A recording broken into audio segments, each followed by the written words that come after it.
আসসালামু আলাইকুম, good morning. কেমন আছেন সবাই? আশা করছি সবাই ভালো আছেন। আলহামদুলিল্লাহ আমরাও ভালো আছি।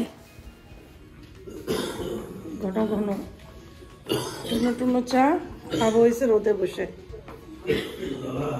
জানালা দিয়ে রোদ পড়তেছে। ইয়েস, অনেক মজা।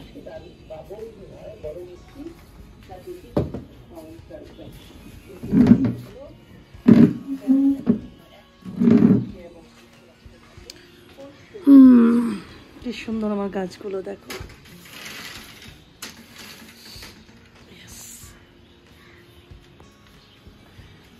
কতগুলো ফুল ফুটছে। সকালবেলা এখানে খুব ভালো রোদ পড়ে, আশেপাশে রোদ খাও আর এনজয় করো সকাল। জানালা খুলে দিলে আরো সুন্দর। আজকে ভাজিটা খাওয়া তো এত মজা, এই ভাজি হলে আর কিছু লাগে না। কোন ভাজিতে এই তোমরা খাবো, যেমন হচ্ছে বাঁধাকপি ভাজি মজা, সেরকম হচ্ছে লাউ মজা। এত মজা, এত রুটি দিয়ে তুমি যেই ভাজি খাওয়া মজা লাগবে। আর লাউ ভাজি এমন একটা জিনিস, আমি 12 মাস লাউ ভাজি খাইতে পারি প্রতিদিন। তুমি আবার 3 বেলা তুমি খাইতে পারবো। হবে না, না আমি বেশি রান্নাই থাকে। এই হোটেলে তেল মেল দিয়ে দেখছি বিচ্ছিরি ভাজি রান্না করে, মাঝে মাঝে ঠাকি পরে খাই না, ওই দিনে আমার পেটটা খারাপ হয়। তুমি তো খাও বাইরে খাবার, আমি তো খাই না। খুব কম, আমি খাই না কোনো সময়, খুব কম। কালকে আমি দুপুরে এত সুন্দর খেয়েছি সবজি টবজি দিয়ে, বলবো সে খুব ভালো লাগছে।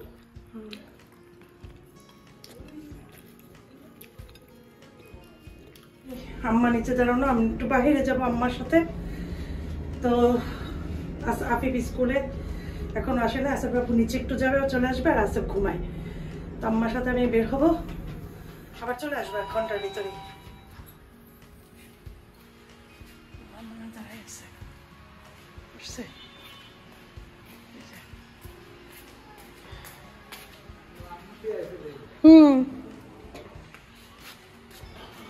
তুমি তাড়াতাড়ি বাসায় এসো। সাগর নামাই দিয়ে গেছে, রিক্সা ধরছে।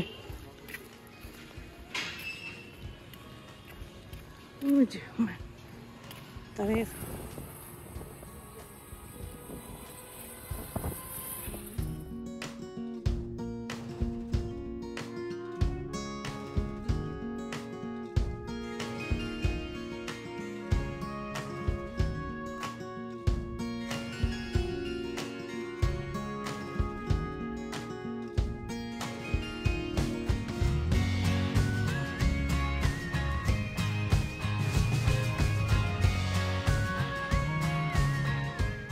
তো আসার সময় চিন্তা করলাম একটু বিরিয়ানি কিনে নিয়ে যাই বাসায়, দম বিরিয়ানি, এটা চিকেন।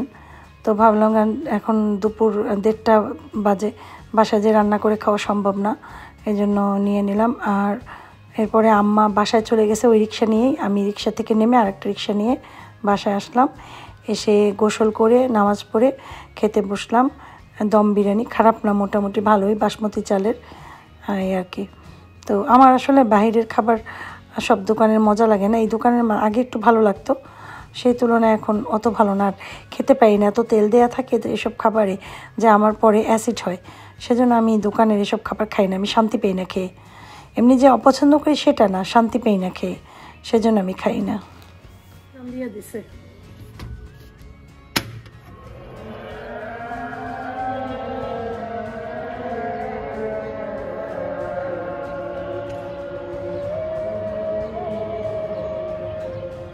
দেখছো, এখন আর সন্ধ্যা হইতে সময় লাগে না, কত জলদি সন্ধ্যা হয়ে যায়। আজান দিতেছে এক এক জায়গায়, এক এক টাইম, এক এক আজান। সন্ধ্যার পর আসিফের আব্বু আর আমি বের হয়েছিলাম, আমাদের একটু কাজ ছিল, ওগুলো সেরে আমাদের যে দোকান যেখানে আমাদের প্রপার্টি, ওখানে পাশে একটা টুরিয়াল না সরি 99-এর দোকান। তো ওখানে আসলাম কেন, দেখলাম হঠাৎ করে রিনোভেশন করছে, দোকানটা একটু বড় সড়ো করছে, নতুন নতুন জিনিসপত্র এনেছে, তাই একটু ঢুকলাম। তো ঢুকে এই জিনিসটা আমার পছন্দ হয়েছিল মোটামুটি, কিন্তু উপরের একটু নাজুক নাজুক লেগেছে, ছোট ছোট কী জানি বলে, রাইস কুকার, কিন্তু আসলে একটা লাগবে আমার। তারপর আমি চিন্তা করলাম যেহেতু একটা এখানে আছে আর নাই ওদের কাছে, সেজন্য আমি নিলাম না। যে একটা থাকলে অনেক সময় হয় না যে চয়েসের ব্যাপার থাকে, তো 2-3টা থাকলে চয়েস করা যায়। আর এখানে পাতিল পেলাম কাচের কয়েকটাই। তো আর হচ্ছে গিয়ে যে হানিকমের যে আমার বোন আমাকে পাঠাইছিল না, সেই রকম হানিকমের এখানেও দেখলাম অনেক রকমের ভ্যারাইটিস আছে, ভালোই লাগলো দেখে। চিন্তা করলাম যে কখনো দরকার হলে এসব জায়গায় এসেও কেনা যাবে চাইলে। তো সুন্দর, এটা ভালোই ছিল, ওয়েটও ছিল স্টিলের। সব থেকে পছন্দ হয়েছে আমার তেলের এই ক্যানটা, জারটা। একটাই ছিল তেলের জার, একবার ভাবি নিয়ে নেই, আবার ভাবি না থাক, যেহেতু একটা অনেকগুলো থাকলে চুজ করা যায়। কিন্তু আমি ভাবলাম ওদের কাছে যদি আবার শিগগিরি না আসে, এটাও যদি শেষ হয়ে যায়। আর এখানে কাচের পাতিলগুলো আমার খুব পছন্দ হয়েছে, আমি একটা পাতিল নিব আনে পরে। তো এইসব দেখছিলাম ঘুরে ঘুরে, আর নতুন নতুন অনেক সুন্দর সুন্দর, ওই হাঁড়িটাও অনেক সুন্দর, অনেক কিছুই আছে। এগুলো ঢাকায় ফুটপাতেও বিক্রি করে আমি দেখেছি, কিন্তু তারপরেও আমাদের এখানে ফুটপাতে তো বিক্রি করে না, সেজন্য দোকানে আসার পর মনে হচ্ছিল ভালোই লাগছে। তবে ফুটপাতে তো অনেক সস্তা, সেই তুলনায় এইসব দোকানে অনেক বেশি দাম। আর যেহেতু এটা বরিশাল, সেই তো একটু দাম বেশিই হবে। ঢাকায় গেলে এইসবের দাম অনেক সস্তা থাকে, ঠিক আছে। এই আর এক জায়গায় এনে মার্কেটে বিক্রি করলে দাম বাড়িয়ে দেয় এরা, এই জন্য শুধু দেখছিলাম। কারণ আমরা মহিলারা এমন, আমরা খুব বার্গেনিং করতে পছন্দ করি, আর দামের খুব দেখি যে আর একটু কমানো যায় কিনা, এরকম একটা ব্যাপার স্যাপার থাকে, ঠিক আছে। মানে ঠকতে চাই না আমরা, এই হচ্ছে কথা আমাদের। তারপর কী এনেছি, একটা ছাঁকনি এনেছি। সবার এত কমপ্লেন আমি চা ছেঁকে খাই না, সেই জন্য। আর সাবুদানা এনেছি, সাবুদানার পায়েস খিচুড়ি ভালোই লাগে খেতে। তারপরে এনেছি হচ্ছে ব্রেড এনেছি, এটা হচ্ছে বাটার ব্রেড, বাটার বন। এটা মজা, খেয়েছি, ভালোই লেগেছে। ওই চাচি শাশুড়ি বাসায় গেছিলাম, ওদের বাসায় নিয়ে গেছিলাম, ওখানে বসেই খেয়েছিলাম। পরে আসার সময় মনে করেছি দোকানে আর নেই, পরে একটা ছিল, ব্রেড কিনতে গেছি তখন দেখি এটা, তো ব্রেড আর না কিনে এটাই নিয়ে নিলাম। আর এই যে তেলের ক্যানটা সুন্দর হয়েছে না, তেলের ক্যানটা সুন্দর। আর আমার আগে একটা ক্যান ছিল, সেটা ভেঙে গিয়েছে। আমার মামা ওই যে বাসায় এসেছিলো, নিচে রেখে তেল ঢালছিলাম, খেয়াল করেনি, সে লাথি দিছে পা দিয়া, আর মানে হাঁটার সময় লাথি লাগছে, সাথে সাথে টুকরা টুকরা হয়েছিল। এই যে দেখো, এটা সিল করে এটা দিয়ে এমন করে, ভালো, বেশ সুন্দর হয়েছে, পছন্দ হয়েছে। এটা কালকে তেল রাখবো, ওয়াশ করে তারপরে শুকিয়ে, তারপরে এটার ভিতরে সুন্দর করে তেল রাখবো। 900 ml তেল, মানে প্রায় 1 কেজি তেল রাখা যাবে। তো ভোরে কখনোই আমি তেল রাখি না, এই আর কি। সকালবেলা চা না হলে তো আমার চলেই না। ছাঁকনিটায় ধরা খেয়েছি, দেখো বসে না, যতভাবেই দেওয়ার চেষ্টা করছি, কিন্তু উনি বসছে না, পড়ে যাচ্ছে, ধরে নিতে হবে।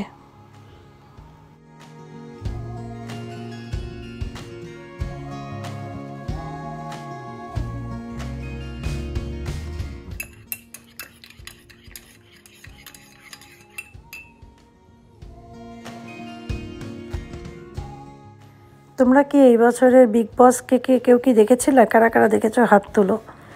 আমি দেখেছি, আমার কাছে ভালোই লেগেছে। তো যে কত পরশুদিন তো হয়ে গেল গ্র্যান্ড ফিনালে, তো এরপরে তো কালকের থেকে মানে আর কোনো শোটো দেখছি না। একটু মনে দুঃখই লাগছে যে যতদিন হয়েছে ততদিনই একটা সময় বসে বসে 1 ঘন্টাও বসে বসে আমি বিগ বস দেখতাম। আমার কাছে খুবই ভালো লাগছে এবার বিগ বসটা। তানিয়া চাইছিলাম যে তানিয়া উইনার হোক, কিন্তু জানতাম তানিয়া হবে না, এবং গৌরব যে হবে সেটাও বুঝেছি। ফারহানা বা গৌরব দুজনের একজন হবে, তবে গৌরব হবে এটা আমি কেন জানি কনফার্ম ছিলাম। কারণ কয়েকটা জিনিসের জন্য, এক তো সে টিভি অ্যাক্ট্রেস, সবসময় অ্যাক্টর, তারপরে সে সবসময় সব ইয়াতে মাস্টার শেফ এসেছিল, তখনও সে জিতেছে। তাকে ভিউয়ার্সরা খুব পছন্দ করে, আর যেহেতু এটা ভিউয়ার্সদের মাধ্যমেই সে উইনার হয়েছে। আবার মৃদুল তার খুব বেস্ট ভাই ছিল, মানে ডাকা ভাই। তো এই ছেলেটা আবার তার জন্য তার ফ্যান্স ফলোয়ারদের বলে রেখেছে তাকে ভোট করার জন্য, এই জন্যই সে ভোট বেশি পেয়ে জিতে গিয়েছে। যাই হোক, তারপরেও তানিয়াকে ভালো লাগে আমার কাছে। অনেক ফেকু বলে, ওকে নিয়ে আর সমালোচনা সব থেকে বেশি হয়, কিন্তু যত এন্টারটেইনমেন্ট করেছে, যত এন্টারটেইনের যে কাজবাজ সব করেছে একমাত্র তানিয়া। তানিয়া না থাকলে এই শো একদম ড্যামেজ হয়ে যেত, এই শো সুন্দরই হতো না। তো সেজন্য আমার ওকেই ভালো লাগে, আর ওর জন্যই আমি পুরা মানে শোটা দেখেছি, 3 মাসের শোটা পুরোটাই দেখেছি, একটাও মিস করি নেই। তো এই আর কি। যাই হোক, এখন একটু লাউ ভাজি করছি, আমি আবার যাব হচ্ছে একটু বাহিরে। চিন্তা করলাম লাউ ভাজিটা একটা কাজ অন্তত করে যাই, যাতে আমার এসে শুধু একটু ভাত, তারপরে আর একটা কিছু করতে পারি। দুপুরবেলা যদিও আসিফের আব্বু বললো যে একটু পর সে বের হবে, দুপুরে আসবে না, তো আমি আর আফিফ দুইজনেই খাবো। আর আসিফ তো তোমরা জানো দুপুরবেলা ভাত টাত খায় না, ও একটু পরোটা অথবা একটু নুডলস বা ওই যে চিরানি এইসব হলে আবার একটু খুব মজা করে খায়। হ্যাঁ, মনে হয় তো এমনিতে খেতে চায় না। যাই হোক, লাউ ভাজি আমার খুব পছন্দ, জানো, অবাক হয়ে যাবা যে এই একটা ভাজির প্রতি আমার কখনো অনীহা আসে না, অনেক মজা লাগে খেতে।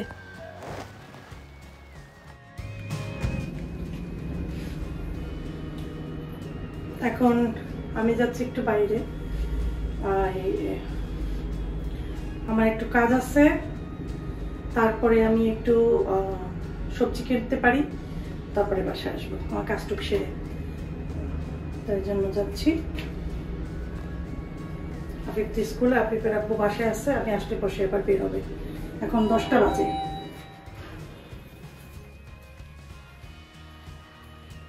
ওয়েদারটা খুবই সুন্দর। এই রিকশা,